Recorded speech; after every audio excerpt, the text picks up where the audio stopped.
Independent thoughts, independent life. This is Chad Benson. I sadly am with her heart broken over what this means to our country. You really don't care. Of a president who would incite insurrection. Yeah, he's got issues. Will sign the engrossment of the article of impeachment. Nancy Pelosi yesterday. Trump wanted to make history. He did. Impeach twice. I asked the question earlier, and I said it yesterday. I'll say it again. What do you think he was more pissed about, being impeached twice or having no way to reach people because of his ban on Twitter, YouTube, Snapchat, OnlyFans, Pinterest? I don't know what else there is. Friendster. Is that even around anymore? It's Tom from MySpace won't even friend him. I mean, I don't know which one he's probably more pissed about. You knew this was coming. It was not a shock. We touched on it yesterday. I'm not going to go into the details and play all the crap because a lot of it yesterday, these debates on the floor, I don't care for. You're there to make a statement in such a way that it's more about you than the thing that's actually there. It's more about grandstanding and getting your 2 cents in because it'll help you raise money and you'll be seen as a leader. Whoa! I care to look forward. And forward we head. What's going to happen? How does this work? We got 6 days till he's out and Biden moves in. What takes place? If he engages in, self-pardons and tries to pardon sort of random people who didn't deserve it, et cetera, I think all of that, while not specifically relevant to the impeachment, could become very relevant in the determination, which is ultimately a political one. Yeah. And remember this. They talk about high crimes and misdemeanors and things of that nature. At the end of the day, this is a trial of politics. That's it. The crimes took place last week. Those were crimes, and we're going to touch on that because the more that comes out of this, the more that I think people really need to start realizing, especially these people that have lost their mind. And how do we get them back? They've been brainwashed. We're in an abusive relationship for a lot of people out there where, and it is, if you look at what an abusive relationship is, what happens? So the first thing that happens is they tell you all the great things that you want to hear. You're open to that. Then what happens? They start to separate you from your family and friends. It isolates you more and more. You're seeing a ton of that. The people that you are around are people that are groupthink, and that the person that's telling you all these things is the person that can solve all your problems, is all of those things to you, and is always right. It's sad. It really. I woke up this morning and I had like 50 DMs from this guy. So direct messages for those of you out there who aren't all there. The insanity of which he sent me stuff. Pictures of horribly photoshopped pictures, by the way, of the Capitol rioters. And it's a green screen. And he's like, none of this ever happened. They're lost. And some of them may never come back. Trump has 6 days. 6 days, and then he's gone. 6 days. And now, with all of that being said, Mitch McConnell's already spoken to Biden. He's already spoken to Chuck Schumer. They're not coming back in any expedited way to see this thing through. They'll take it up on the 19th, but the trial and stuff won't start until Biden is the president, and the Democrats will be running the Senate, as they already do the House. They'll have it all. And how do you go about doing it? The loomingness of having this over the beginning of your presidency, but also there are things out there you want to get done. They're going to have to agree on a rules package. They're going to have to agree on how they do this. We know that Joe Biden and Mitch McConnell have been in discussion talking about this idea that Joe Biden has floated, that maybe they could possibly split their time so that Joe Biden is able to get to work on his agenda at the same time that a Senate trial can be held. There's a lot of unknowns here. Lots of unknowns. Like, who was even defend Trump? According to reports everywhere today, he's beyond pissed at Rudy Giuliani. Refuses to pay him for any of this. But everybody's like, well, Dershowitz and Rudy will. Like, this is a disaster for Trump. It's a disaster across the board. And it wasn't that one day in the making. It was several weeks of continuous lies, several weeks of continually lying to not the American public's like, okay, dude, you lost. All right. You lost. It's over. It's done. Not only have you gone to court on 50, 60 plus occasions, not just you, but your surrogates and other people, you've lost to the point where even when you look at the court, you go and you look at the court records, you aren't even claiming fraud in many of these cases. You lost. You don't know how to lose. You can't fathom that you lost to a guy who didn't really campaign the way that you would think he would campaign. He didn't have to. Joe Biden didn't win. Donald Trump lost. But from the moment it was done, and it looked like Biden was going to indeed be the president-elect, the continual lies, over and over and over. I deal in truth. I deal in facts. That's it. Weren't you upset Trump lost? No. No, at this point, based on all the things I've seen, based on the attitude over the last 6 days, good riddance. Good riddance. He is a child. I think a lot of people had this hope. I think I did. Okay, you know what? Even though I didn't vote for him twice, he was still my president, and I wanted to see him succeed. And for all the good he did, look at the Middle East. When's the last time you really heard some chaos coming out of the Middle East? You've got people who are mortal enemies who are coming together, signing peace agreements, and setting up embassies in countries you never thought you'd see that before. He pulls our soldiers out of places. He didn't get us into any more places. No, he really didn't.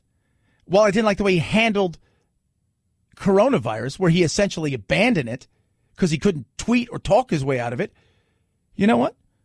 Good job on the vaccine. Good job at cutting regulations. Good work on the taxes, taking on immigration, social justice reform. There were a lot of things that Trump did, and I never had problems on the governance side, the actual side of the job. It was the other side that caused him drama. It was the other side that caused him chaos. It was the other side that cost him this and a lot more. It did. Impeached for a second time. Well, he's going to be gone. So why? I'll tell you why. Thanks for asking. Here's something that I think people need to realize. The Republicans have not sure where they're going. They're, you've got some who are still like, somebody's already threatening to impeach Biden. Just shut up, for God's sake. For those of you guys who don't know, they were still trying to impeach Obama up until a year or two ago for things. Like so this is what politics is all about now. That's a sad state of who we are. But we don't hear much about it because everybody's too busy running around hair on fire, watching cable news, and Trump tweeted something insane. But I'll say this. If you're going to hit the king, you better kill the king. Meaning, the reason Mitch McConnell's so open to taking this on is because he wants to purge Donald Trump permanently. This trial isn't about what took place in the past. This is to make sure there is no future with Donald Trump. This is to make sure that there is nothing else.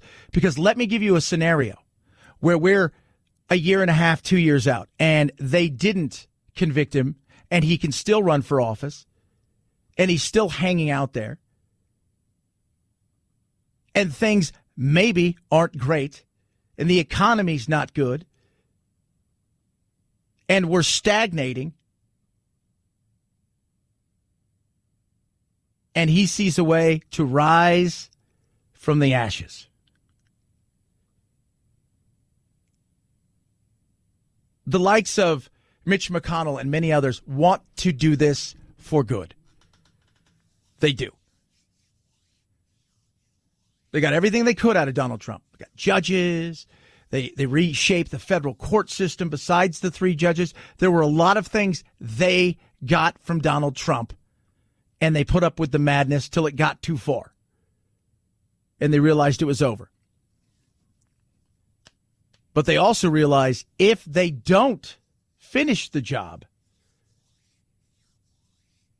there's a very good chance he'll be back, even with a second impeachment. 323-538-2423 at Chad Benson Show is your Twitter. Tweet at us, text the program. Hope you're doing well. Car Shield. I got Car Shield on both my cars. You got 2 cars? Yeah, I got 2 cars. One of my cars is as plain as you can get. It is so boring. It has no electronics. In fact, I wanted to put in satellite radio because I travel between my house all the way through down to San Diego, and there's just nothing there. They couldn't even put anything dashboard. I had to have one of those old satellite radio things you put up there. I got that. I got Car Shield for my engine and my transmission. My newer car, I got electronics. I made sure Car Shield covered that. With Car Shield, you get 24/7 roadside assistance, a rental car for free while your car's in the shop. And guess what? You choose the shop, right? So they're not going to stick you in some okay, yeah, like some of these places are like, yeah, we're going to help you fix it, but you got to take it to Joe's down the street, and Joe is going to throw some duct tape on it and send you on your way. No, you choose a shop. They get them paid directly. You pay a small deductible. So what are you waiting for? Cover your bank account and your car with Car Shield. Drive with confidence. Call them today, 800-665-2157. Code Benson saves you 10%. Or you can go online and check it out as well. Plans start as low as $99 a month. Carshield.com, carshield.com. Code Benson saves you 10%. A deductible may apply. Chad Benson Show.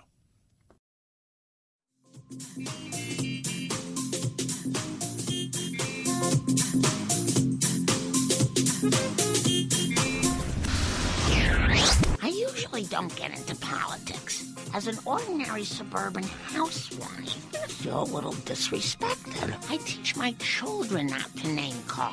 You are a blabbermouth! Come on, man. Guys, can we please keep the chatter to a minimum? Chad Benson. 965,000 people filed first-time claims for unemployment benefits last week. It's the highest total of weekly jobless claims since August and the latest sign of economic turmoil caused by the coronavirus pandemic, particularly to the hospitality sector, as indoor dining is curtailed to slow the spread. President-elect Biden is expected to unveil a $1.5 trillion stimulus package meant to jumpstart the economy. Yeah, and that all the while they're going to be having a trial. And the stimulus package that he's going to roll out, it's kind of the same. And some of it's, it's keying in on certain areas and there's some identity politics people talk about and stuff. It is what it is. Look, there's a few ways he can go about doing it. Bipartisan way, he can go about doing it, hoping he gets enough votes, or a budgetary way that he can do it. And the budgetary way is very interesting. I'm just going to break it down. Keep it simple, stupid, because this is the real world. Politics right now is been turned into, for the last, I'd say, several years, especially since Trump came on the scene, into, reality television. And we saw it play out and culminate last week with that absolute ridiculous crime, and that's what it was, and terror act by a bunch of loser idiots. Why can't you stay at home and be trolls on the internet at your mom's house, right? You're out playing like you're going to do something and take over the world. The rest of us, though, we're concerned about things like this. It's insane. When I look at the numbers, and I told everybody last year, which was just a few weeks ago, the financial hit, if you will, the financial tsunami wasn't coming until after the first of the year. So the second thing that he can do is this budgetary thing. But here's the way it works. First, they have to vote on a price tag. So nothing's worked out. They're just going to say, all right, we want $1.5 trillion. Okay, that's weird. Then it's got to be voted on in both chambers. And if they agree, then they put it together like a puzzle piece, kind of like going, okay, it's kind of like basketball, right? In football, they all have salary caps. So we know what the cap is. So, okay, we can spend some money here. We can spend some money. And then over here, it's very convoluted. Then it gets voted on again once it's all put together. But when that happens, you only need a simple majority. He prefers to have bipartisanship. We do too. And I also prefer that we figure out what the hell we're going to do with this coronavirus. Every day it's something new. We've now got the vaccine, but the reality is not a lot of people have got it. And we're sitting here going, all right, when are we going to get to that herd immunity? It isn't going to be this year at the rate we're going. Be honest with you. The states are already upset with Biden's people because they feel like it's becoming a giant joke with the way that his people are handled. He's frustrated with them, and I think we're all frustrated. Yankee Stadium here in New York will soon be turned into a 24/7 massive COVID vaccination site in order to get as many people as possible vaccinated. The vaccine rollout is slowly ramping up throughout the country. 10.3 million people have received the first dose of the vaccine. That's about 10% of the prioritized population, only 3% across the entire country. Yeah, so 3% across the entire country. We're going to need more than that, obviously. And, you know, I mean, it is, we got to do better, people. But we also talked about this last year. This is endemic, not pandemic. I mean, it's not going anywhere. CEO of Moderna said the same thing. He said, look, this thing isn't going anywhere. We're going to have to learn to live with this thing, through this thing, and around this thing. And I think we need to start realizing that, which means we're going to have to start figuring out how we open up. And eventually those calculated risks are going to get a little bit riskier. But we've got to do a better job. We need to get people back to work. They don't want a handout. They want to work. They want to work. 323-538-2423 at Chad Benson Show is your Twitter. Tweet at us. Was it an inside job? Interesting question. Chad Benson Show.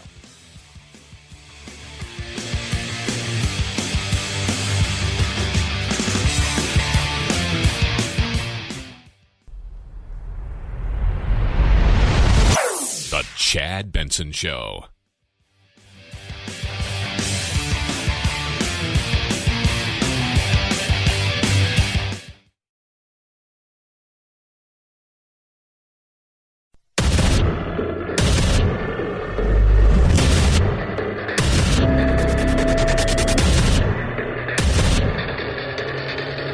Independent thoughts, independent life. This is Chad Benson. Today I am calling on all Americans to overcome the passions of the moment and join together as one American people. Let us choose to move forward united for the good of our families, our communities, and our country. Absolutely. Trump yesterday was the best on-camera speech thingy you've given. It is a day late and a dollar short. It is. At this time, it all sounds great. Every American deserves to have their voice heard in a respectful and peaceful way. That is your First Amendment right. But I cannot emphasize that there must be no violence, no law breaking, and no vandalism of any kind. I unequivocally condemn the violence that we saw last week. Violence and vandalism have absolutely no place in our country and no place in our movement. But at the end of the day, it's too late. It's too late. Had opportunities. And I'm not going to sit here and just hammer on Trump. It's over. It's done. He's leaving. You know, I think you get a lot of those people who are out there defending him and then hammering on Trump. Look, here's the deal. It's over. We're moving on. I'm more worried about, okay, what's going to take place from here? I'm more worried about, was there an inside job? Meaning, did somebody inside of there, Congress people, 3 in particular that they're looking at, potentially a 4th, so Tim Ryan of Ohio, who's kind of the guy that is he's the guy who is kind of in charge as far as the CEO, if you will, instead of a chief for the Capitol Police. He's kind of the guy that runs that specific side of it. And you've got people saying there were Congress people that were involved. Started coming out the other day. Two of these Congress people I know.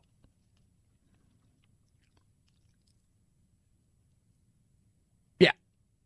Right here in Arizona. Paul Gosar and Andy Biggs. I know Andy. Andy's always been nice to me. We've done several things together down at the border. And look, he's hardcore right. He's a deficit hawk. But over the last 16, 18 months, he has got caught up in the cult of Donald Trump and kind of, I don't have anything to do with him anymore. And Paul Gosar is an idiot. He is. But the reality is if they had help, that's terrifying and criminal. And you want to talk about sedition and treason? You're pointing right at it. You think that, they had inside help? I do believe there was some inside assistance. Somebody on the inside of those buildings were complicit in this. There is no doubt in my mind that there were people inside the Capitol, inside law enforcement, perhaps even other members of the other side that may have been involved in this. But there was a sense that something was wrong from the inside. And so I do think we owe it to the American people to understand whether members of our own houses were working with these protesters. Now, people are really starting to bring this up because the day before, people in Congress were showing people around. And that's scary. It is. It is really scary. Showing people around. I talked about it yesterday.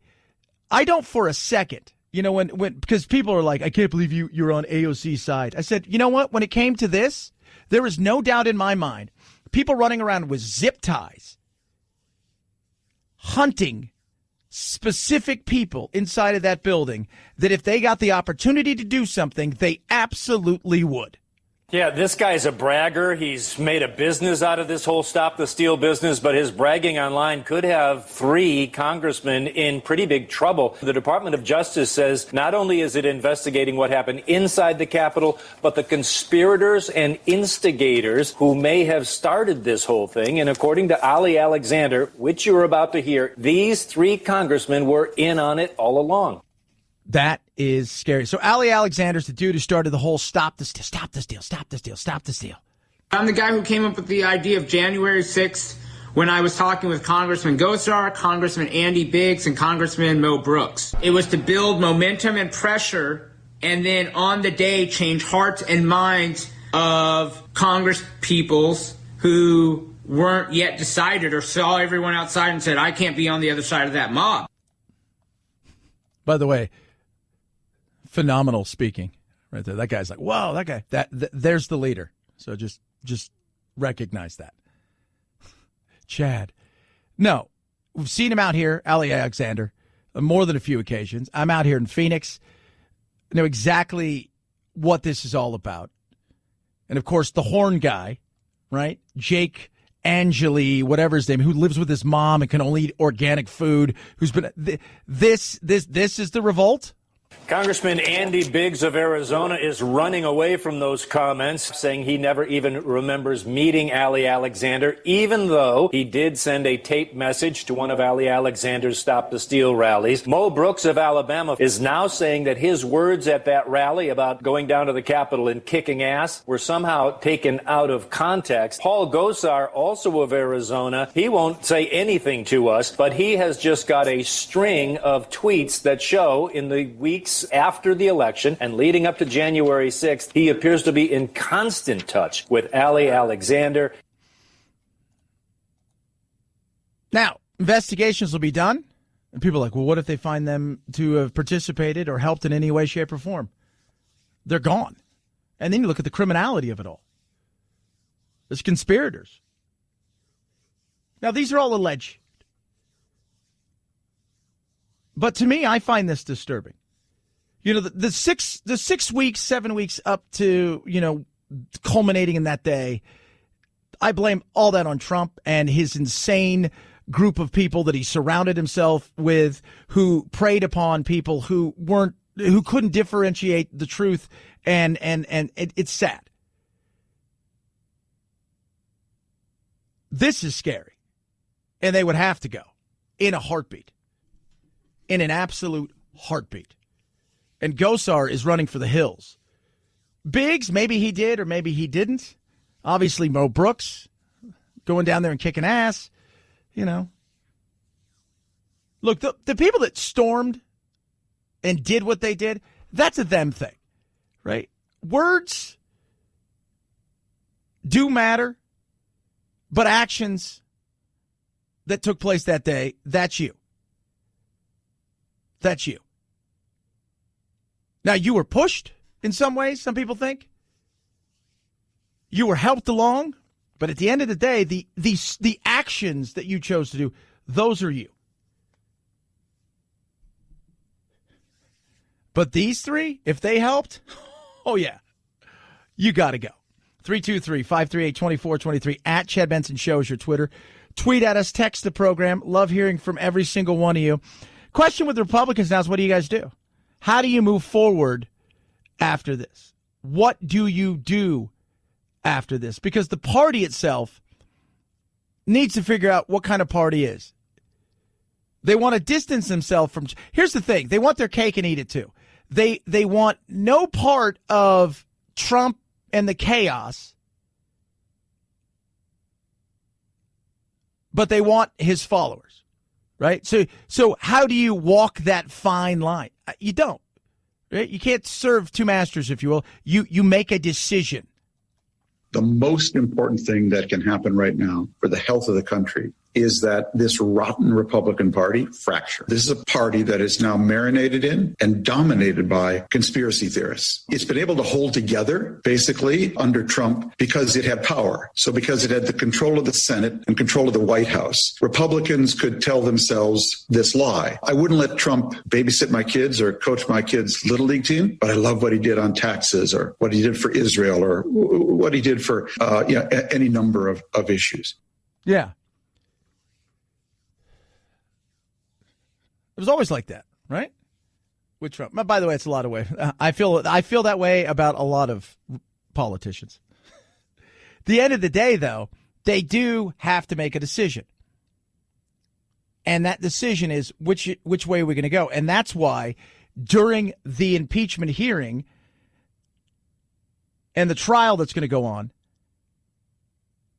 I continue to say it over and over again, and I'll continue to say it. If you don't go full bore and make sure, and this trial has nothing to do with the past. It has all to do with making sure Trump doesn't have a future in politics as far as running. Because if you give him a chance and there's any slip up, if this coronavirus, it's misstep after misstep with Biden, it drags on, we go into more deficit. We continue to see massive unemployment numbers, stagnation. You will see him rise again. So they better make sure that if they go through with this, like I say, if you hit the king, you better kill the king. Because as many times he's been counted out, and I want him to go away. I'm over him. I'm over him. I've been over him for a very long time. I'm over the media and the way that they handled this. They enjoyed every second of it. By the way, they used him as much as he used them, and they took it to the bank. They loved every second of it. Every tweet, watching them over the last 3 days. If there wasn't impeachment to talk about, with Trump not being on social media, what would they talk about? The coronavirus, I guess. But what are they going to talk about? They love the hair on fire. They created as much as the chaos as he did. Both helped play the game and fuel the fan of division and the fire of the division. At the end of the day, time to move on. And the Republicans better figure out what they're going to be about. Are you for lower taxes? Less regulation? Freedoms and liberties? What are you going to be about? Because right now, you're the party of chaos. 323-538-2423 at Chad Benson Show is your Twitter. Tweet at us, text the program. Siegfried died of Siegfried and Roy? I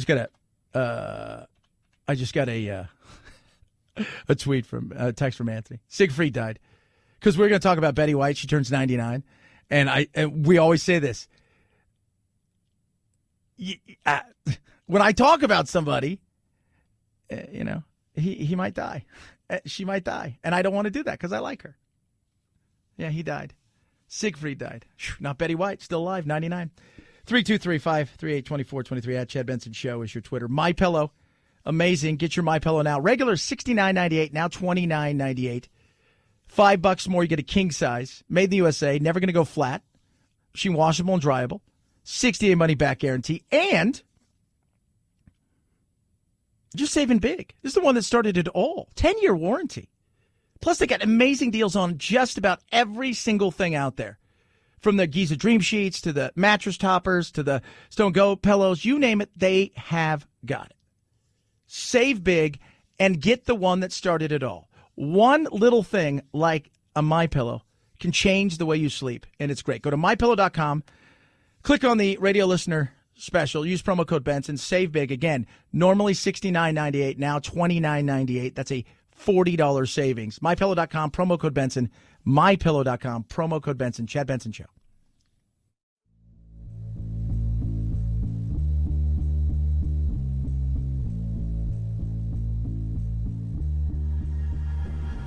Hashtag me too. Hashtag immigration reforms. Hashtag help. I'm trapped in a hashtag factory and I can't get out. The Chad Benson Show. Ken Jennings, currently the first guest host to take over Alex Trebek's Jeopardy podium. He'll be there for 6 weeks of shows, and now we know who will come next. The show officially confirming Katie Couric as a guest host, along with former NFL quarterback and Celebrity Jeopardy champion Aaron Rodgers, actress and neuroscientist Mayim Bialik, and CBS journalist Bill Whitaker. They'll rotate in throughout the coming months. The show's producers have said they'll take their time picking a replacement for Trebek, who died last November of cancer. I think you go outside the box. I think you get an unknown. Right? You get an unknown that you just, because I to me, I always find that to be like one of those things where you're trying to replace somebody, and so you're reaching for things, and you start thinking, oh, because it's not going to be like Ken Jennings. Obviously, is on the top of everybody's list, but then you go and you look, and you're like, Aaron Rodgers isn't going to do it. He loves football, right? And Bill Whitaker, maybe, but probably not. He's a journalist, right? Yeah, is that really what he wants to do? So then you look over Katie Couric. I say just go outside the box. Just go totally outside the box. Find an unknown. Right? Somebody who was in the business, or not like you just walk down the street and go, oh my God, we should totally get you. No, but I'm just somebody out there. You see a comic one night, and you're like, damn, that guy's got some, or she's got some, but I think they'd be better suited doing something else. And give them a break. Maybe even have a competition, have people vote on it. Not a bad idea. 323-538-2423 at Chad Benson Show is your Twitter. Tweet at us, text the program. I'm getting excited. A lot of people are getting excited. It is pretty awesome. And it's growing. The numbers keep growing along with the hype. No big winner again for Wednesday's Powerball drawing. The estimated jackpot for the next drawing Saturday is now $640 million. So, when all is said and done, so you've got Lotto Fever, because yesterday was Powerball Fever. This is Lotto Fever. So we got the Mega Millions, we got Powerball. It is all. So you got one that's heading towards $800 million. The other one's over $600 million. We got a lot of money out there that I'm going to win, and I'm pretty pumped about it. I'm pretty excited. I'm not going to lie to you guys. It's going to be pretty nice. It is. Do you lie about, like, do you go somewhere? Well, see, people are going to know who you are, and that's the problem. They'll eventually, there's no secret that can be kept, right? There's the problem with that. So you can't just roll in somewhere and just like, yeah, I started a super awesome business and, I'm worth, $1.2 billion. And it's like, dude, he won the lottery. He got lucky. I mean, it's still great. The money spends the same. But you want to have a story behind that. That's me, right? Like, what'd you do? Well, I just work really hard. Put a lot of time and effort in. It was really a team effort. The guy that sold me the ticket. And we worked long hours. 323-538-2423 at Chad Benson Show, your Twitter. So you got Powerball, you got Mega Millions. It's growing. Chaos, craziness, all of that stuff. And we're also giving away like $1.4 billion or something like that. America. Chad Benson Show.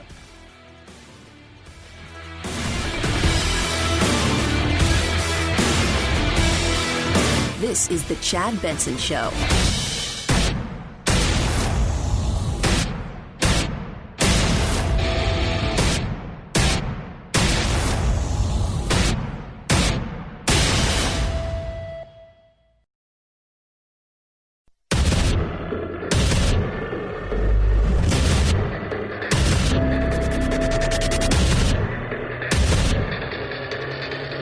Independent thoughts, independent life.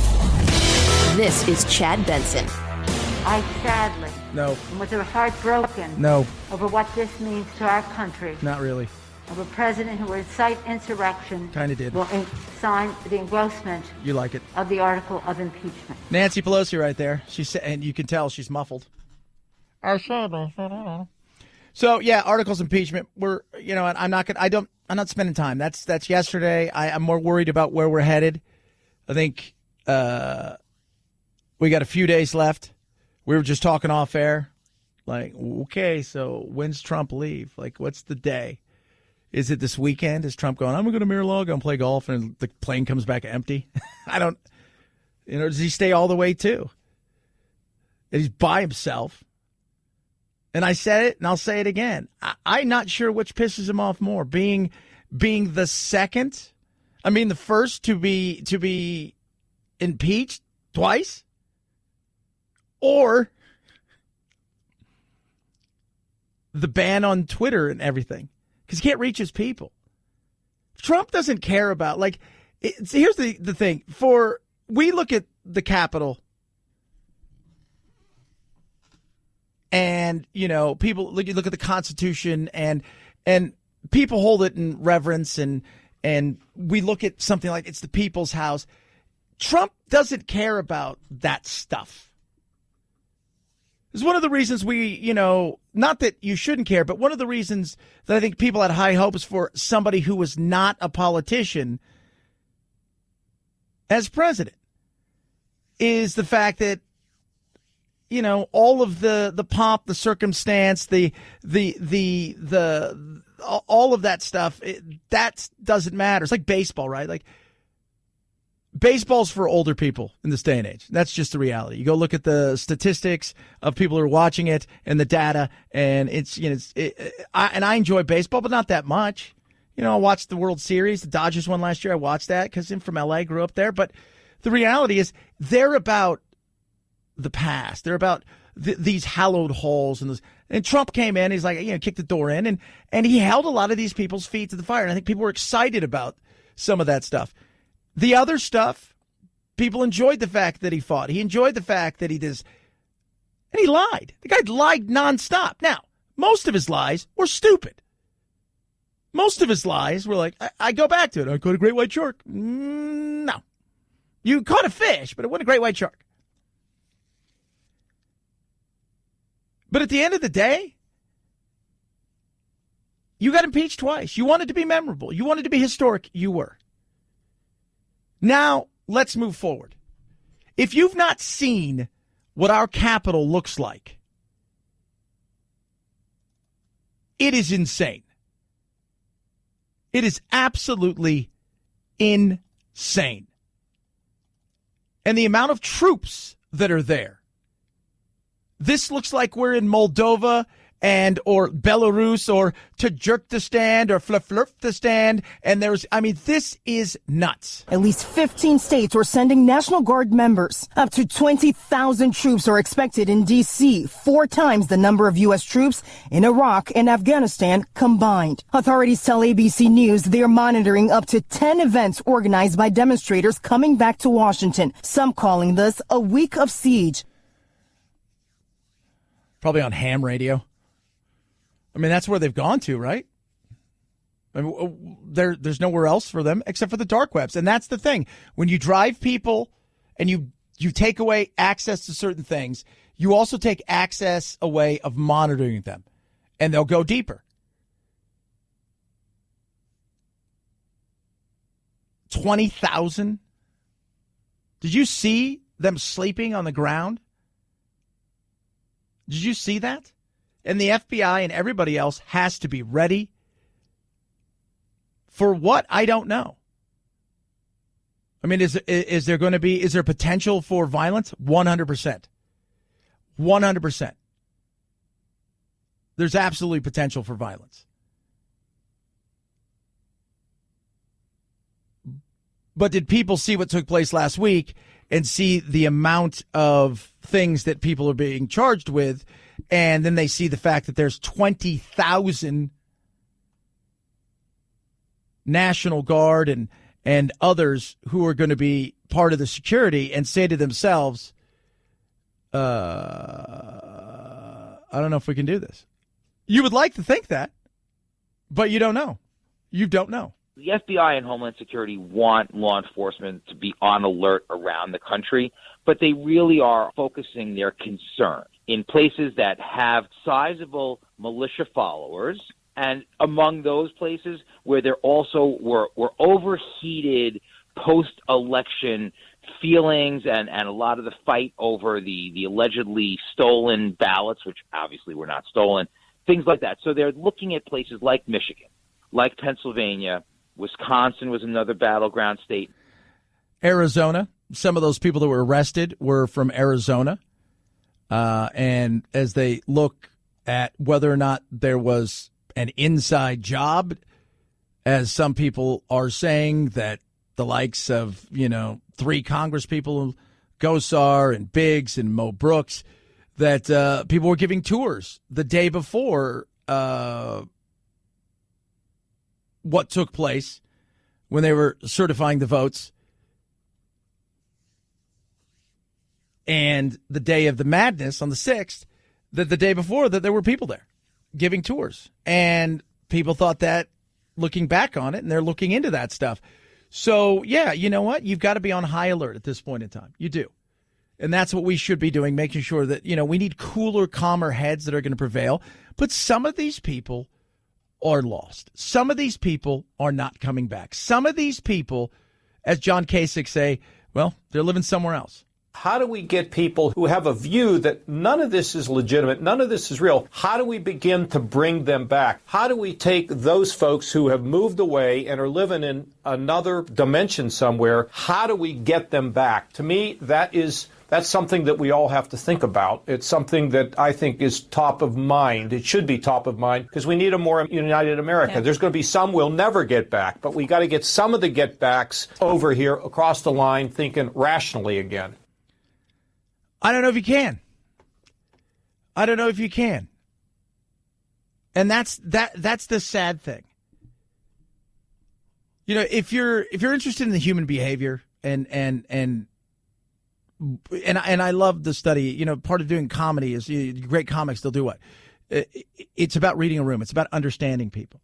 We're great salespeople. It's not about the product. The great salesperson can pretty much sell just about anything in the world.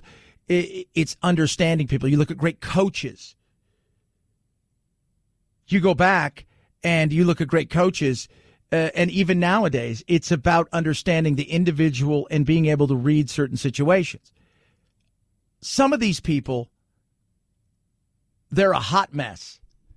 And they have built up anger. They feel like that life owes them something, that they've been wronged over and over again. And Trump came along and he gave people who felt like they had no voice a voice.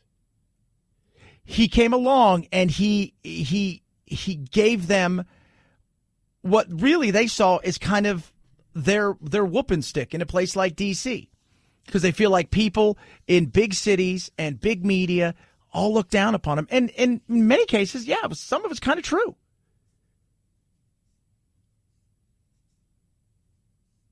But he also energized the worst of them. He energized the worst of them. And to lump them all in would be wrong. But there's an issue here. And some of these people, John, ain't coming back, bro. They're not. Some of these people, like some of this stuff I get sent, I'm like, you think, you believe this? Yeah, I absolutely believe it's true. You believe that. You believe that this was, now it's not even that this was Antifa. This was all staged. It was on a green screen. You believe that? Like, you believe that. Yeah. And they've wrapped up their identity in all that is Donald Trump and the MAGA movement and all of that stuff. They've wrapped their entire being in that. And that's where we've all gone wrong, which is, people nowadays is, how I vote in the political world is how I am. And so for you to even question any of my voting records or what I believe in is an attack on me, not the issue. But you're not bringing them back. Some of them you're not. And then there's a lot of them that have been misled. They lived in a narrow world. And I'm going to say it, and it's going to sound bad, but kind of simple. Trump was easy to understand as far as, this is what it's all about. Right? They already have a bit of mistrust out there. They see that they don't really have any power, and that what little power they do have potentially is slipping away, and they're told the only way that they can retain what they have is, hey, you know what? It's me. Yeah, it's me. That's a sad thing. It is. Again, 99% of Trump voters, and I'm not going to say supporters, voters. They voted. They went home. They thought, well, maybe something happened in the election. Then they thought, yeah, you know what? You've lost all of these. We're moving on. And then you've got that 1%. If you know anything about motorcycle gangs, right? So there's motorcycle clubs and there's motorcycle outlaw motorcycle clubs. There's a difference, but even inside of those groups, the Hells Angels, the Mongols and the Banditos and the I think it's the Flying Geese, which is some of the worst. Even in them, if you ever see them and you see somebody the 1%, that's what is it? 1%, and I think it's very apropos here. But when you have 75 million people that voted for him and 1%. That's 750,000 people that have bought into this insanity. 323-538-2423 at Chad Benson Show is your Twitter. Tweet at us, text the program, Raycon's best earbuds around. So I woke up this morning, as I do. So I box 3 days a week. I like the box. People say, I got up at 2:30, and I have an Oculus, which is, I got it for the kids, and I stole it from them because I like to box all the time now. So I put my earbuds in from Raycon. There's no wires. There's no stems. So it's not even like I don't have anything to worry about. And I just go. And it is amazing. And I get lost. And I'm listening to my audiobooks and stuff. And it's just, and it is incredible. It is incredible. And I love, it's the fit. I'm telling you guys, people say, what makes Raycon different? The sound quality is amazing. All of the stuff that you think, okay, well, it's the fit. The fit separates it. Because no matter how good you think your earbuds are, if they don't fit correctly and you got to fidget with them, you got wires and stems, it's going to just take away from that. Raycons, knock it out the park. Different colors, different styles, but the fit, always amazing. Normally you'd spend a couple $100, $300 on earbuds like this. A lot less than that. Well under $100, and I'm going to save you. That's what I want you to do. Check them out for yourself. Go to buyraycon.com/Chad. See for yourself. Hear for yourself why they're the best earbuds around. Buyraycon.com/Chad. Buyraycon.com/Chad. Chad Benson Show.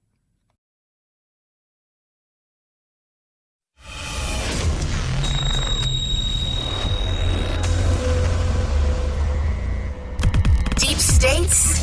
No. Deep doo-doo? Yeah. The Chad Benson Show. 5, 4, 3, 2, 1, 0. Ignition. Liftoff. Now it's time to find out what's trending. What's trending? Yeah, what does that mean? I mean something, right? Like it's trending on the old internet. What's trending? All right, let's take a look. See what's happening. What's trending? Twitter CEO Jack Dorsey, trending, stands by his decision and continues to defend his company's decision on permanently banning Trump from using the platform. It's very interesting. He said, too, look, I also created a dangerous precedent. And, you know, world leaders have really been very concerned about Trump being banned. Two reasons. One, because freedom, right? Two, because they're also in positions of power, and they've seen the way that Trump has used this, and the last thing they want is to see themselves get in trouble. At the end of the day, he said they're working on something, Blue Sky or something, that is supposed to be very much like a block, like a Twitter with no centralized location. Think of Bitcoin, blockchain, where there's no centralized running of it, which he thinks will help. I don't know. Don't know. Head on over to Google and fun stuff. This is why I like Google in the sense that I don't have to worry about, like here, it's Powerball winning numbers, right? Betty White, the James Harden trade, Kyrie Irving. We're going to touch on that stuff a little bit because that stuff is nuts, right? Like that stuff's crazy. But Netflix's new show about the Night Stalker, and I remember the Night Stalker. So I was a kid, excuse me, 14, 15, and when Richard Ramirez, who was the Night Stalker, who terrorized Southern California for several months, and my grandmother and aunt had a house, and it was, you know, it fit the MO of the Night Stalker. It was close to a freeway. They were single women living alone. So I'd have to go over and stay the night because my grandmother worked overnight. And so I went and did it. And I just remember, you know, I'm like 14, 15. And my dad's like, here's a gun. I'm like, this is solid parenting. But I loved my aunt. And she was like, you know, still like my best friend in person. And, you know, so I went there and I stayed there because it was that crazy. The entire thing was insane, what he did, and just the whole thing.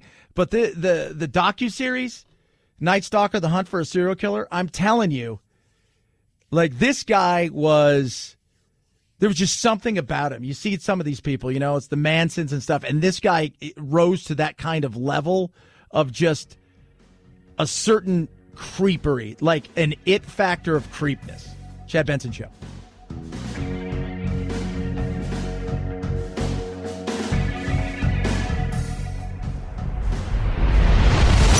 The Chad Benson Show.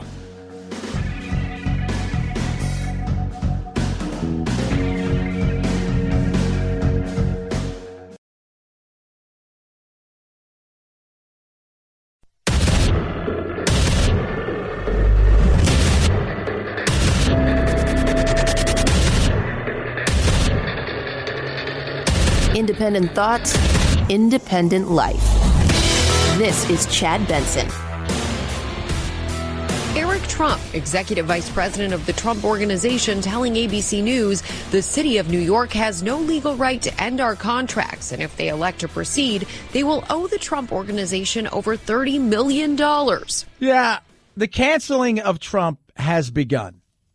And look, the brand, I think, is irreparably damaged. I don't think there's coming back from this in the near future. Is it possible down the line? Absolutely. 110%. It is possible. I think the Trump name will be strong in places like maybe throughout, the Middle East and in Asia and a few other places. I think there is a chance of that. But here, it's about just being done with him. Not even just politically, but overall. I mean, banks aren't going to loan to him. I mean, everybody, you're seeing what's going on with the PGA pulling their 2022 PGA tournament out of Bedminster, which to me sucks because it's the course itself is amazing, one of the toughest courses. And, but that's what they feel they need to do. Everybody's distancing themselves from him as far as they can. Even the president's bank reportedly severing ties. According to Bloomberg, Deutsche Bank has decided to stop working with him in the future. The Trump Organization reportedly owes the German bank $340 million on 3 loans, which are due in 2023 and 2024. Yeah. And now you've got this.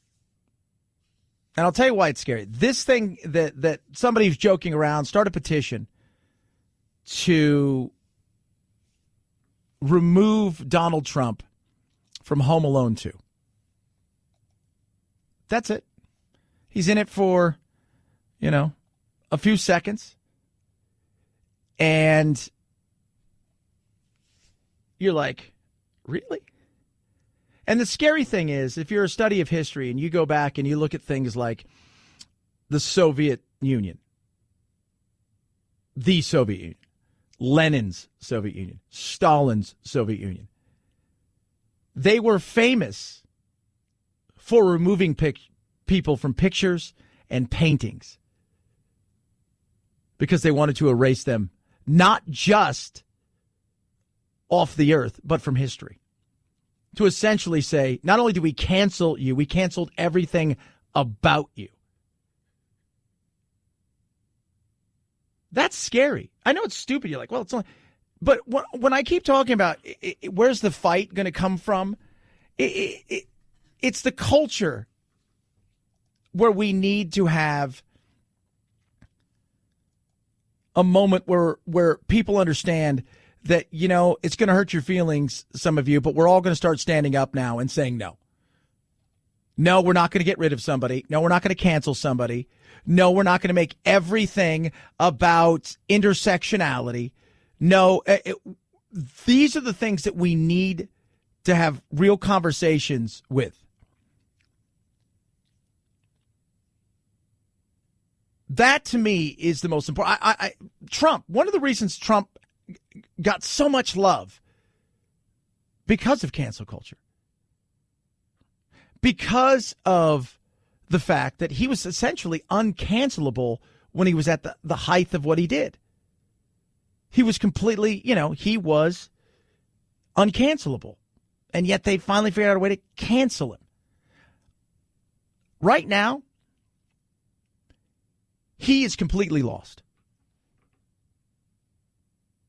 He cannot communicate with anybody outside of getting messages out to through the White House staff, or, he's probably going up to hey, Barron, can I borrow your Facebook? I mean, that's Instagram, your whatever it is. I mean, he can't communicate. He's the president of the United States, and he can't communicate, and that is killing him. He lived on Twitter. He was addicted to the communication, the chaos, the craziness, and he loved the fact that he could speak directly to the people. And that's why I have a hard time with what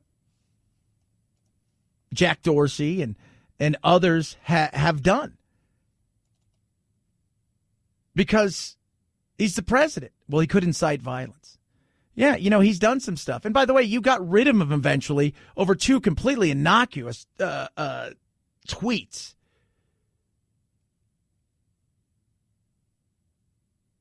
And it shows you, too. You guys are a monopoly. The breakup is going to come.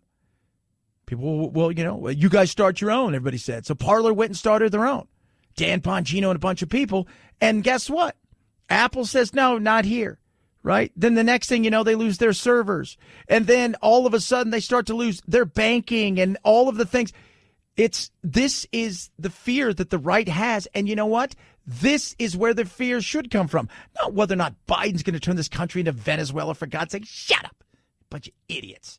If you think that. But you should worry about things like this in the sense that, yeah, it's real. A joke gone awry, got to get ready for the rest of forever. Right? Wait, huh? You look over here and it's like, oh, you know what? You didn't welcome this person in the pronoun you were supposed to. I just called them by their name. That's not good enough. But the bigger picture of just canceling people to take away their voice, to take away their income, their living, their livelihood, that's scary. Snapchat now permanently terminating his account just hours after YouTube suspended the president's channel and days after Facebook and Twitter banned him in the wake of the Capitol riot. Twitter CEO Jack Dorsey now speaking out, tweeting, "I do not celebrate or feel pride in our having to ban President Trump. After a clear warning we'd take this action, we made a decision with the best information we had based on threats to physical safety both on and off Twitter." And yeah, you know what, Trump, with anything, it is a privilege. And it was, it's like driving. It's not a right. It is a privilege. And with that comes responsibility. But at the same time, he's the president of the United States. And if they can do that to him, everybody's looking around going, they can do that to anybody. And if they could take down Parler, they can take down anything. And that's the sad thing. So, yeah, there's a reason out there. I understand why people talk about there's something coming. But the something coming isn't going to be the war that people think. This is the battleground that you and I take on.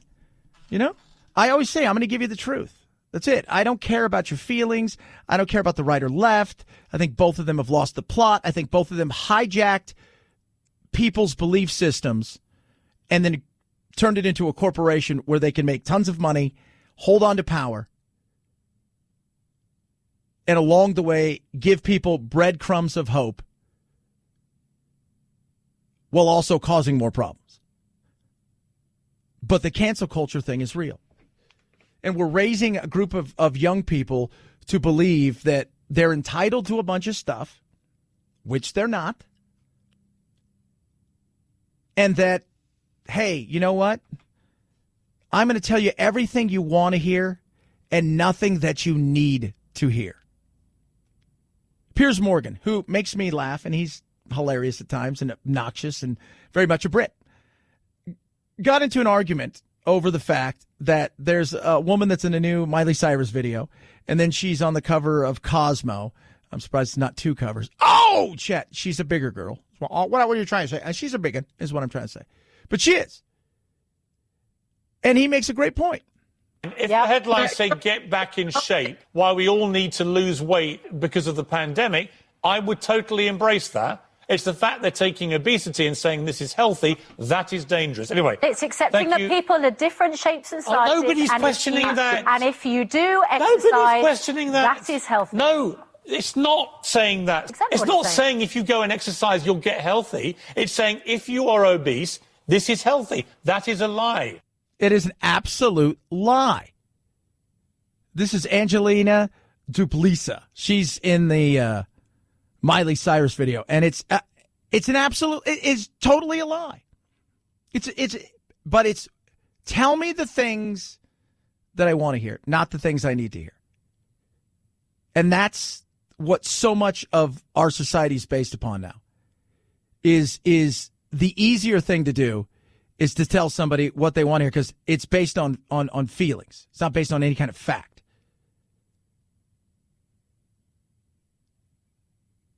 That's it. And that's part of it because what happens is he's bringing up a real thing here. And then it becomes a controversy. And then, of course, because people don't like the fact that he's saying something, the reality is most of these people that are dying from COVID are obese. You go and look and see the comorbidities, most of it, it's self-caused. I think there is a trend now of glamorizing morbid obesity, which actually is dangerous. And I'd say this for your health as much as anything else. It's like, it is a dangerous weight to be. It is. If you are at the point where you sweat putting your clothes on, you haven't seen your feet, I mean, that shouldn't be celebrated. It shouldn't be. Look, all of us will have fluctuations in our weight. Sometimes we go up, sometimes we go down. There's different reasons for it. We're not talking about being 30 pounds overweight here. We're talking about some of the celebration of this and the fact that people are going after him. We're talking about somebody who is morbidly obese, like to the point where if they went in for, if you go in for stomach surgery, sometimes like, well, you got to lose some weight before we can even do that.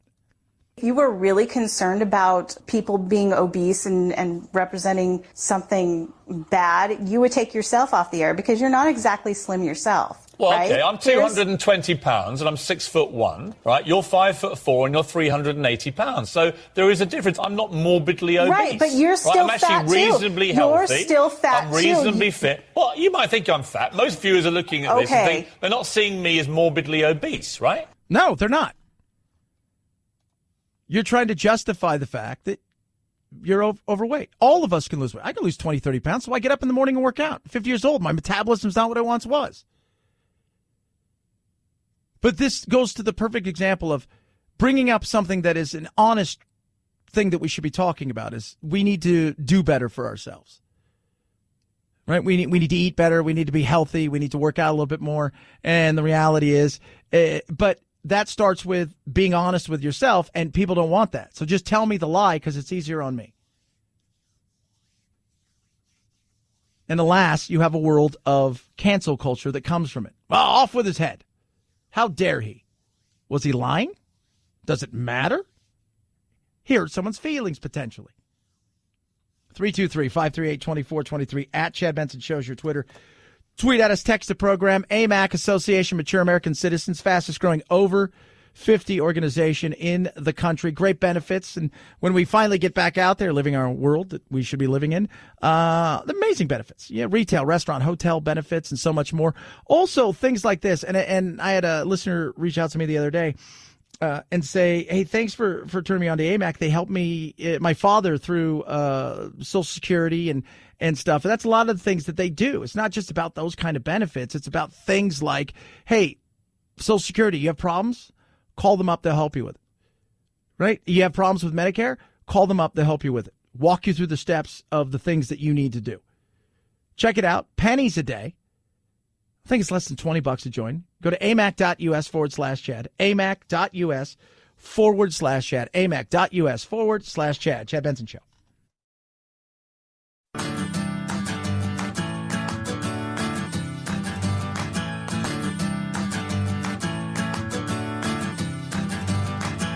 Running with scissors sounds great compared to this. Say woo!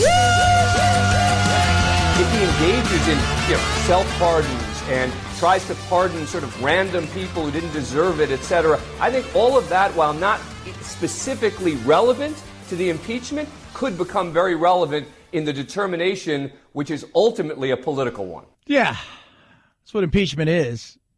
At this point, that's going to go do its own thing. I don't care. We'll talk about that when it gets to the point where they're talking about it. But the pardon side of things, we're 6 days away. 5 days, really. We're like 5 days away, 5.5 days away, and Trump will no longer be there. I'm kind of interested in the the pardoning. For all the chaos that, Trump is, and Trump, like, by the way, for those of you who's like, well, the media's fault. Let me tell you something. Trump loves chaos and he loves the media. He does. That's why he's eating him up right now, because he can't talk to anybody. He can't be a part of it. Right now, everybody's flinging arrows at him as far as he's concerned, and he can't fight back, and he wants to fight back because he enjoys the chaos as much as anything else. But the pardon side of things, Trump never really used it. We know about the pardons that he's given out because the media is 24/7 on him. People have no idea that, did he give out a lot? It seems like it's all the no.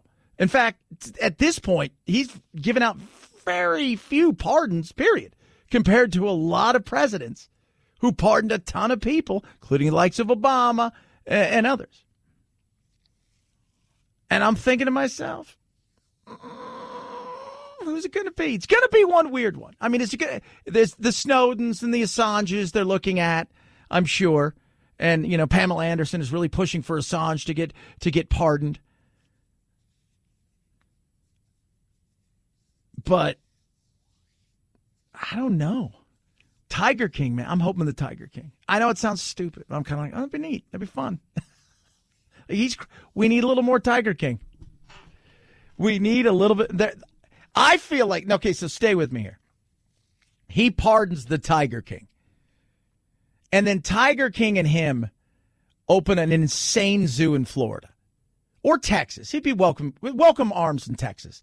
Florida, I think they're frustrated with him. A lot of people down there and, and stuff. But either place, he opens up an insane zoo. And you've got the Tiger King to run it and to do all the things that the Tiger King does.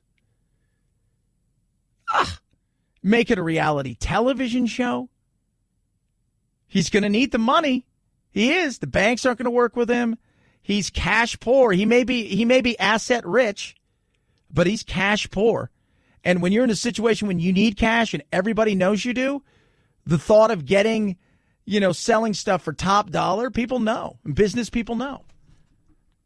So, or he could turn to OnlyFans. I don't think they've banned him yet. I know that sounds weird. Isn't it the porn site? Actually, OnlyFans is like anything. You want to learn how to cook? There's people that teach you how to cook. All kinds of other. So it's a trip. He could go there and raise millions of dollars from the cult of Trump and do special messages on there. Or he's going to be on Cameo. Could you imagine that? Chad, Merry Christmas, Happy Birthday, whatever, Oh, my God. Not very nice, Chad. That's fine. Settle down. Chad Benson Show.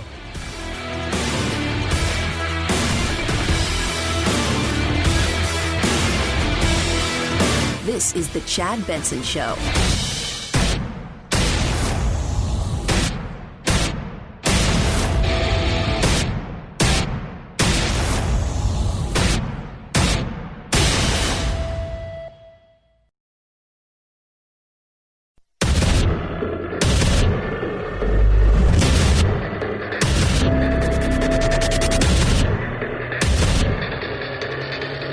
Independent thoughts, independent life. This is Chad Benson. I sadly, no, and with her heart broken, doubtful, over what this means to our country. You love it.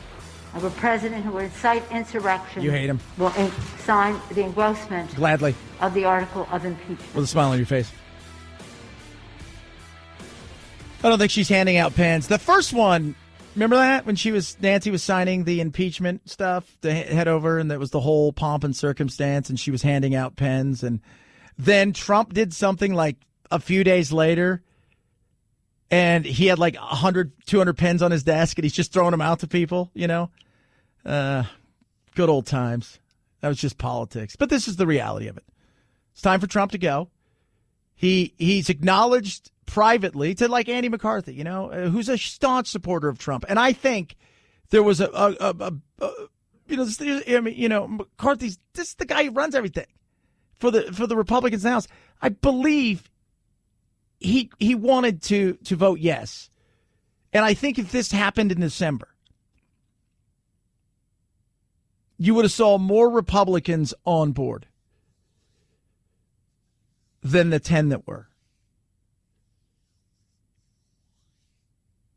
But he told the president the other day, you lost. There was no fraud. Nobody cheated you. The thing that took place at Capitol was not Antifa. And, you know, he acknowledged to him, not to anybody else, that he knows he played a huge part in that.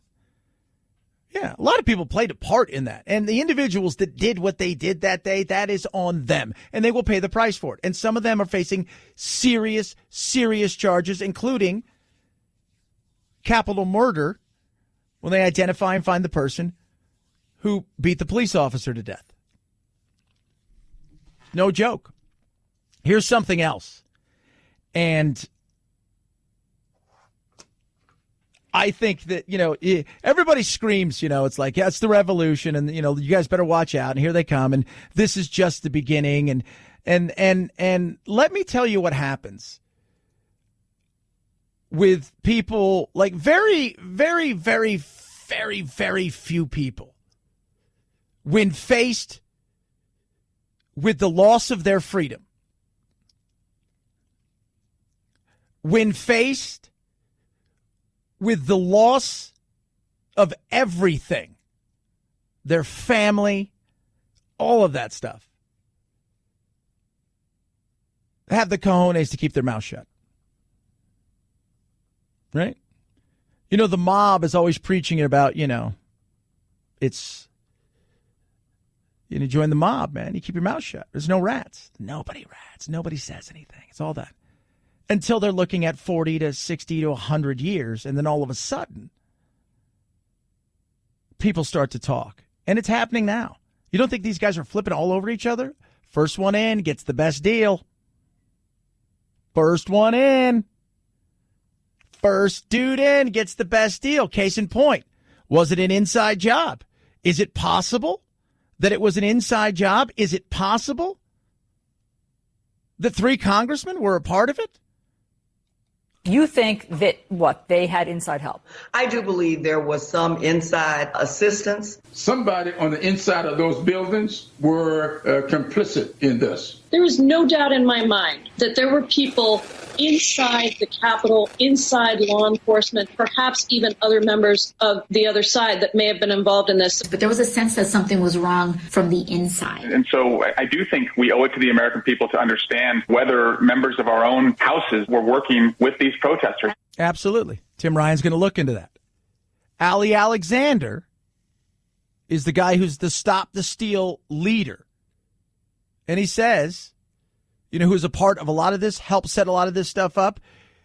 He's talking all over the place. Why? Because it's, you know, you distance and you want to show, I'm a good helper. Look, you know what? It got out of hand. Everybody thinks they're, you know, badass. But now when you're facing real time or you're facing serious issues here, people start to flip. These aren't hardened criminals. But even hardened criminals flip.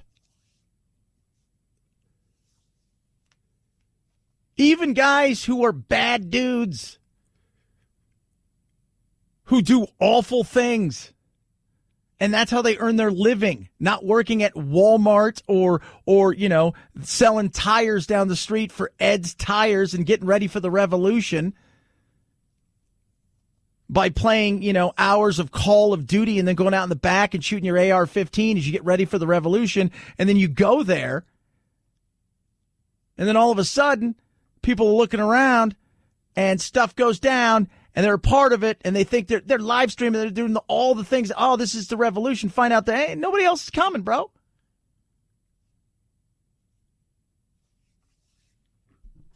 Oh, no. Well, the revolution was interrupted. And now they're getting arrested left, right, and center, as they should be. In the case against Lonnie Kaufman, now in custody, authorities seizing from Kaufman's truck multiple firearms, a crossbow, and a cooler containing particularly lethal homemade Molotov cocktails. Kaufman pleading not guilty to numerous weapons charges.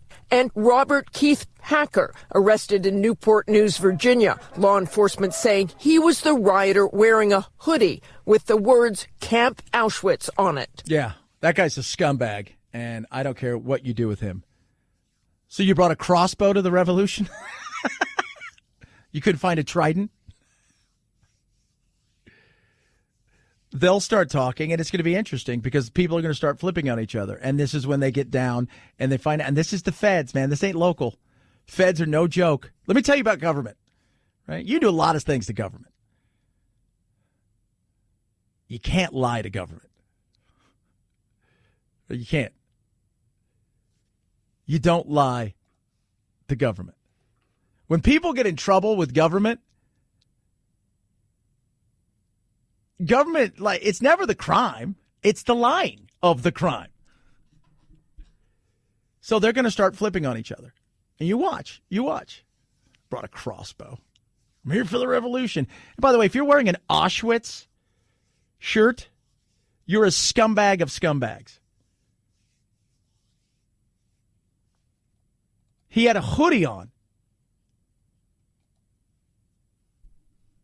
And it said Auschwitz. For those of you who don't know, 1.1 million people were killed at Auschwitz. I've been to Auschwitz.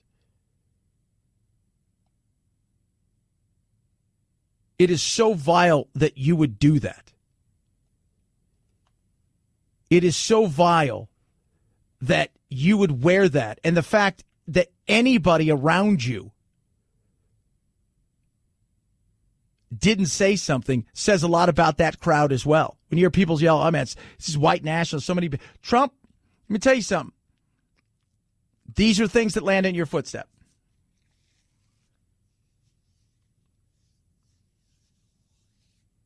Do I think Trump's a white nationalist? No. Do I think he flirted with them? In some ways, yeah, absolutely. In other ways, I think it was a headache for him. But at the end of the day, this guy's wearing a T-shirt. A hoodie that has Auschwitz on it, camp, and Abrit macht frei is work sets you free. And that's over the Auschwitz when you go in there because, they're not going to put killer camp. It's, you're going to come here to work and that'll set you free. Scumbag. And these are the lasting impressions of what you want your presidency to be? No, but this is what it is. This is what it's become. And from the moment the election was finished, you told lies to people and you ramped people up. And you had other people out there who were pushing the most insane things. And you're using all of this insanity. And because of that, you got impeached twice. The first one was crap. It was a joke. The second one, I'd say you earned it.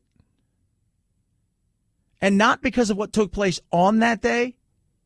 That was just the culmination of the crap before it.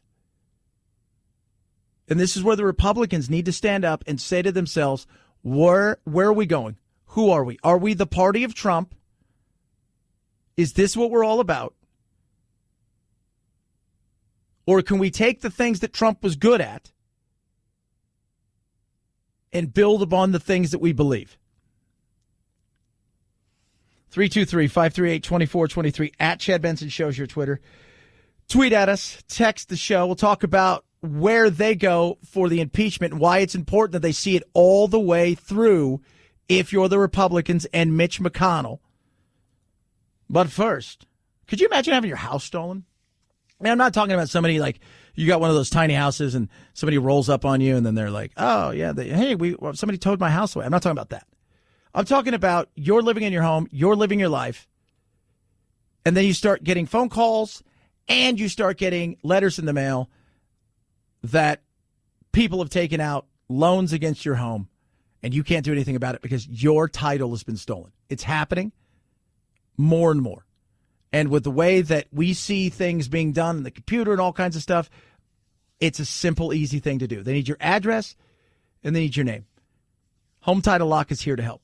So Home Title Lock, for those of you guys who know, your title's out there. If they have your name and your address, they go, they forge your signature, essentially, saying you sold it to them. Then they have it. They take out loans. And in some cases, they're holding your home hostage for X amount of dollars, whether it's Bitcoin or something like that. Foreign actors, nothing you can do about it at that point in time.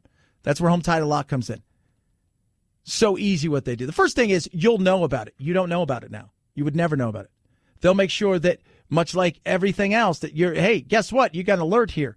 Secondly, should something happen, they've got attorneys there to back you up and to fight it.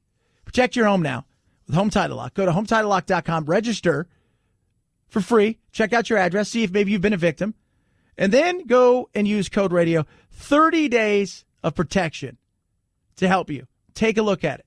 Code radio at HometitleLock.com. Code radio, HometitleLock.com. Chad Benson Show.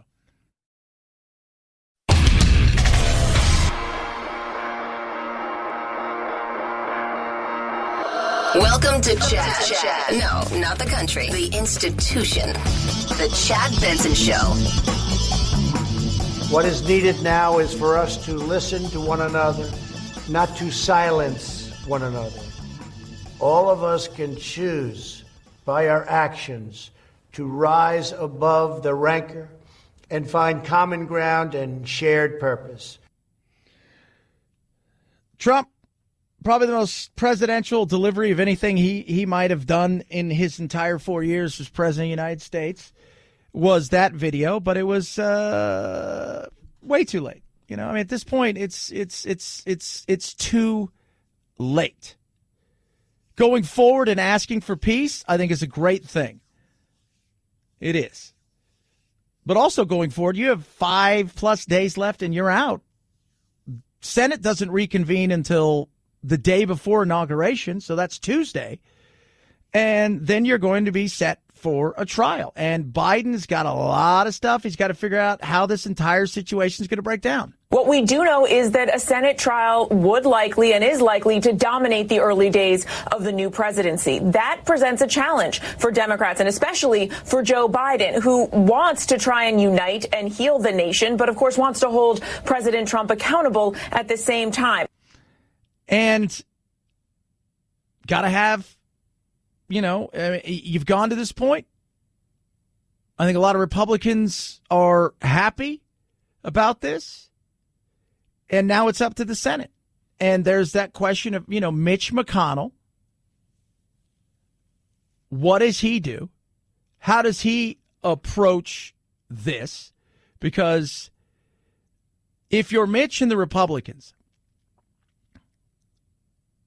you want to be done with Trump? I think Mitch does. I think most of the Republican hierarchy want to be done with Trump. Some of the younger ones and the conspiracy, the Matt Gaetzes of the world, and all these people. And by the way, they used Trump as much as they could. So much of this was about raising their profile, and they got exactly what they wanted. And for some of them, it might bite them in the ass. But a lot of it was about raising that profile. But for the machine that is the corporation of the Republican and Democrat Party, they're going to have to go through this entire process. And the Republicans are in a much different position. Either way, he's gone. So Biden will be able to do his thing. But if you're the Republicans, if you want him gone, you better get him gone.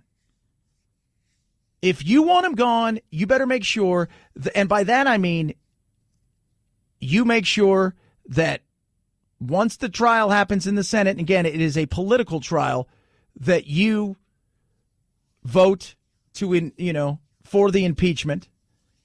So he's been impeached, but you vote guilty, and then you make it so he can't run again. Because if you leave him dangling out there, things don't go so well. He realizes he still could run. He still has that power out there. The battle starts to begin, and along the way, maybe things aren't going as great in the country as it did before. More chaos and cancel culture and stuff. Next thing you know, there's Trump. So, the old saying is, if you're going to hit the king, you better kill the king. I don't think they want that just as much as Biden doesn't want Trump hanging around in the sense of being part of all the discussions. The media may want that, but without a way for him to really get to the people the way he did with Twitter and Facebook and whatnot, that probably isn't going to happen the way that they want it. So they better figure something out. And I think Mitch, at the end of the day, will take the temperature. But the long-term thinking is, are you guys going to be the Trump Republicans? Or are you going to be Republicans? Are you going to be conservative Republicans? You got to figure it out. You do. Whose party is it? 323-538-2423 at Chad Benson Show is your Twitter. Tweet at us, text the program.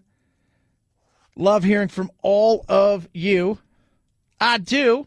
And that includes, some of your comments that aren't so kind. I'm that kind of person that I can just smile and laugh at it. Chad Benson Show.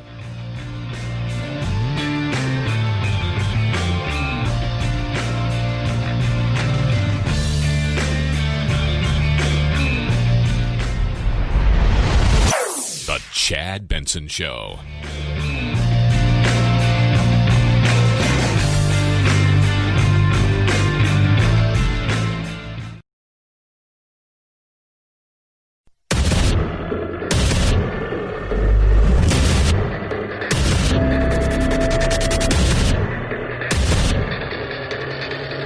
Independent thoughts, independent life. This is Chad Benson. That number is shocking. When I spoke with 2 or 3 analysts this morning, that's actually the exact word that they used. So just to put it in context, it's the worst number since August, and it is actually the highest number since March. So we're 43 weeks into this economic and labor market downturn, if we want to call it that, and more than 18 million Americans are taking some form of unemployment insurance. Yes. The shocking number is how many people filed for unemployment last week. And you expect a little bump early in January because of seasonal work being over, but still. 965,000 people filed first-time claims for unemployment benefits last week. It's the highest total of weekly jobless claims since August and the latest sign of economic turmoil caused by the coronavirus pandemic, particularly to the hospitality sector, as indoor dining is curtailed to slow the spread. President-elect Biden is expected to unveil a $1.5 trillion stimulus package meant to jumpstart the economy. And we'll see how that goes, because you've got to look around if you're Biden and you've got the impeachment there. Can they, you can hear this word bifurcate. Translation, can they do 2 things at once? Not at once, just 2 things in their job. Right? So can they do 2 things in their job, which is this? Can you handle impeachment as well as try to get things through? Yeah, I think I would like to think so. I mean, the quicker you can get things done, the better. And there's 2 ways he's going to try to pass this. He wants a bipartisan way, which probably won't happen. And there's a budgetary way, which is like totally convoluted, but I'll keep it simple, stupid for everybody. Essentially what you do is you agree on a number. So our $1.2 trillion. Okay, where's it going? No. We just agree on the number first. Okay, and then send it to the Senate, and the Senate goes, all right, we agree that $1.2 trillion is fine. And then it goes back up to the House, and then they start to put things together like a puzzle piece. So think of it like in sports, you have in most of these leagues now, minus baseball, you have a salary cap. So the cap is $1.2 trillion. Who gets what? And then they start breaking it down. But there's limits to who can get what. Like, I think when it comes to the vaccine and a lot of these other things, those things can't be in there. So he could do it that way. And welcome to the world of wonky politics. And that's a lot of what you're going to get from Biden and this stuff moving forward, which is policy and the battles over things like this. What about the other things? We're sitting in a situation where we've got record highs in places like the stock market and other places, not just here, but globally. And most of that's driven by a small sector of outperforming probably what they're worth companies. A lot of investors are waiting to hear more details on what they expect to be the proposed stimulus package. So my sources are telling me anywhere between $1.5 to $2 trillion is what the president-elect is going to propose, and stimulus checks anywhere between $1,400 and $2,000 for individuals who earn, let's say, moderate salaries. Many see that as a potential boost in the arm for our economy, a big reason why markets keep moving higher. Yeah, and they hope these people are going to get money and they're going to go out and they're going to run with it. They hope that happens. But the difference between what happened earlier this year and what potentially this is going to be about is unemployment for a lot of people was a step up or was equal to. Oh, yeah. They got money and they spent it. Well, they've gone several weeks and months now without that unemployment, wishy-washy when it comes to their jobs or no job at all, living only off the state's unemployment. And because of that, they've fallen behind. This isn't going to be like before where like, hey, we got found money, $3,200. Let's throw it out into the economy. It's going to be, wow, we may be able to keep our lights on and stave off eviction or losing our homes and cars. 323-538-2423 at Chad Benson Show is your Twitter. We shall see. Biden's got a big job in front of him. And so do the Republicans, and so do the Democrats. And it's not just about doing the day-to-day business. I think people are going to be looking at them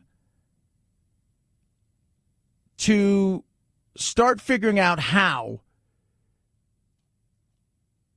they can actually not just get along, right? Because that's stupid. I've got news for you. Most of them get along. Most of them, you would never even know who they were. Couldn't pick them out of a lineup, right? Their Twitter following is 5, 6, 7,000. You wouldn't know who they were. The reality is what we need is a coming together, and the media needs to be a part of it. Which is hard because the media is, if it bleeds, it leads.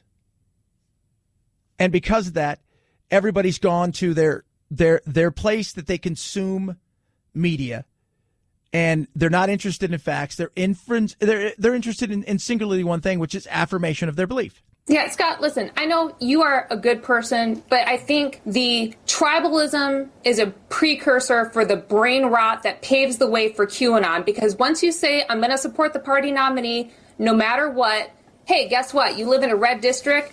Guess what? Marjorie Taylor Greene, Miss QAnon for Congress, is now your nominee when you'll vote for anybody, the red team, no matter what. Okay. And that's how we got here. The tribalism that infected our politics to this insane degree. And it's the same thing on the left side of the aisle. People just vote blue, D. And that's part of being ill-informed and uninformed voters. And for some people, just not even understanding some of the things at hand. Oh, they said something I want to hear, so I'll vote for them. Well, do you know anything about them? But the tribalism is real. And the media has a huge part to play in it. You know, somebody tweeted in earlier, I said, what do you think's bugging Trump more? Not being on social media or getting impeached twice. And I think not being able to speak to the people is eating him up more than anything else. More than anything else right now, it is just eating him up. Because that's how he likes to speak to people. And people are like, well, he can go hold he can reach the people. He can just go out and hold a conversation and, do like a fireside chat or something like that. I don't think you realize it. They're not going to give him the time anymore. They're not. Even now. Yesterday, Fox was the only one that played that 5-minute message he had.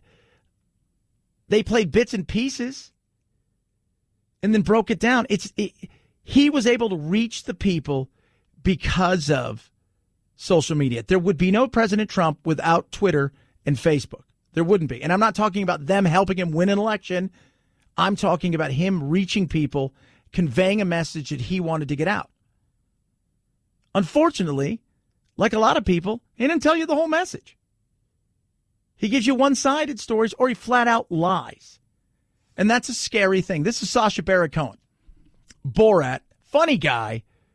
Borat got a little old. First one, you should have stopped there.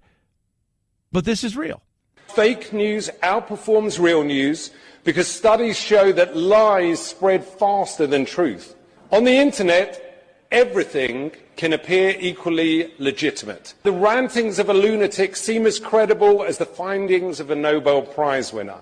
Voltaire was right when he said, "Those who can make you believe absurdities can make you commit atrocities." And that's real. Because you find a group of people that, first of all, they're looking for something, right? They're looking for something. And you fit exactly what they're looking for. So with Trump, it's a group of people who feel like their voices aren't heard. It's a group of people who feel like that the media elite, the academic elite, they look down upon them.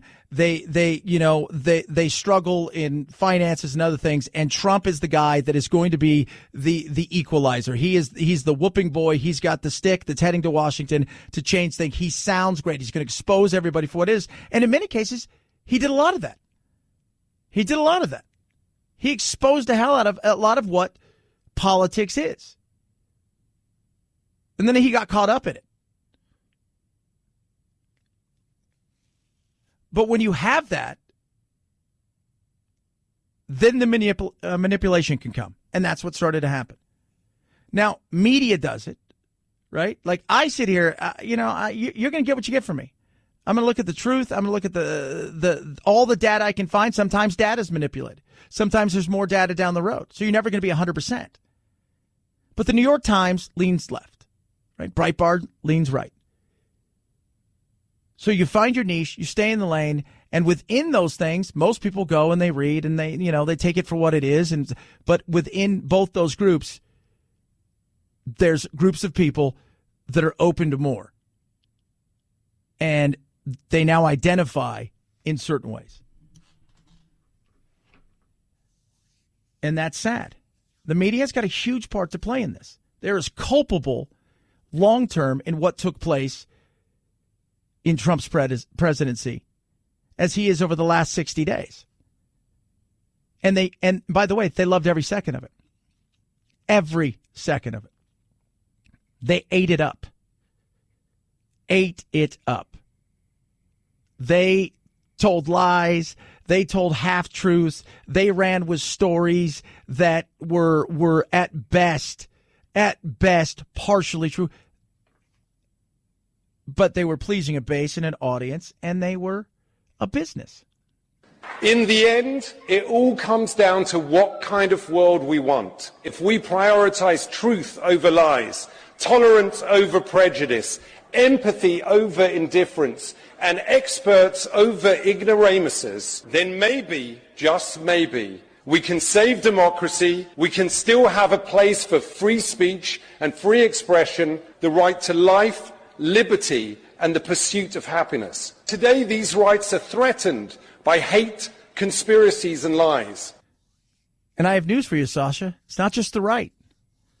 When somebody like Andy Ngo can write a book about his experience with Antifa in Portland based on the experiences where he got his ass whooped, and you have people that are doing everything they can to stop him from getting his book out there in a famous bookstore in Portland,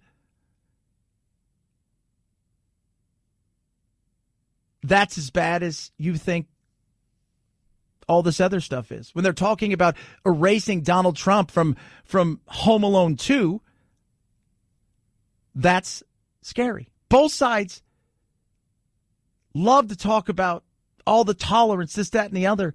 But the truth is the extremes have very little tolerance for anything else but their beliefs. And that's a scary thing. That is. One extreme seems to respond at times with violence and insanity and live in the dark webs now. And the other extremes, well, they can respond with some violence, but they also can respond with control of things like the internet, platforms, servers. We all want the truth. But the most important thing is you've got to be willing to hear the truth and open to it, or it doesn't matter. 323-538-2423. At Chad Benson Show is your Twitter. Tweet at us. Text the program, Chad Benson Show.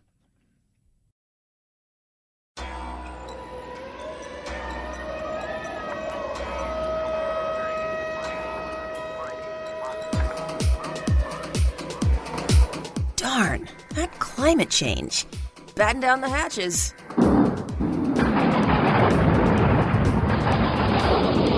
It's Topical Storm Chad. Headed your way. Siegfried Fischbacher's passing from pancreatic cancer marks the end of an era in Las Vegas where the illusionists dazzled sellout crowds on the Strip with their magic sets and exotic animals until Roy Horn was critically injured by one of their tigers back in 2003. In a 2019 ABC 2020 interview, he recalled the moment where his father acknowledged his first magic trick, making a coin disappear. He said to me, "How did you do that?" And that was, I think, these 3 words that changed my life. Roy Horn passed away due to complications from COVID-19 in May of last year. Siegfried Fischbacher was 81. Siegfried and Roy. No more. Passed away. 81. Just a lot of tigers and lions over the last year. Right? A lot of tigers and lions. What was it? I saw Ricky Gervais wants to be fed to lions. I think he wants that to happen when he dies. So, which is interesting. But the London Zoos told him no. He said his dying wish of being eaten by lions will not happen. Well, it could still happen. It just won't happen at the London Zoo. Do you think that's how Siegfried wanted to go? It's like, okay, once it's over, just let's do it. Let's not even make a big deal about it. Chad, that's really rude. Maybe. I don't know. Maybe. He goes, I thought it would be a good idea, old Ricky Gervais say, just to be fed to the lions at the zoo. That would be useful, isn't it? We're never giving anything back. We're taking everything from this world. We just eat animals. Anything that moves, we eat. We destroy. Deforestation. We don't give anything back. Everything we do is for us. We're not even food for other things. Well, some things we are. Polar bears actively hunt human beings. No, they don't. Oh, they do. Polar bears, crocodiles, alligators will actively eat and hunt.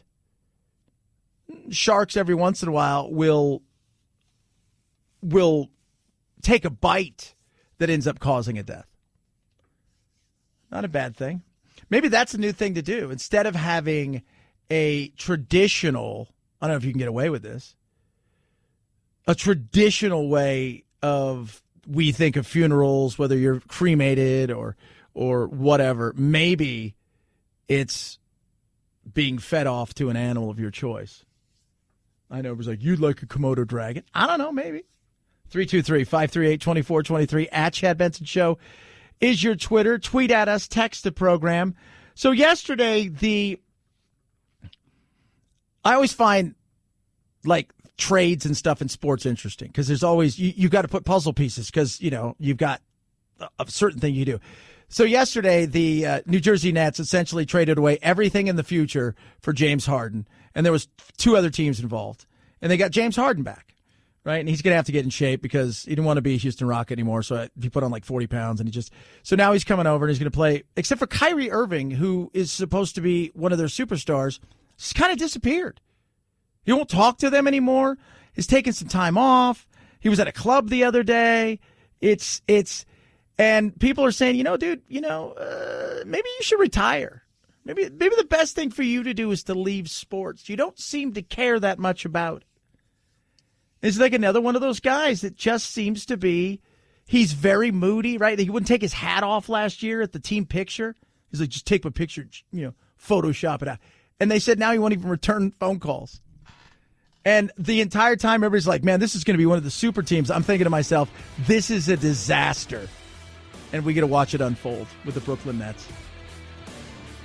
323-538-2423 at Chad Benson Show is your Twitter. Tweet, text the program. Oh, thank goodness. Today is over. Oh, I see Friday. Night, Jack. This is The Chad Benson Show.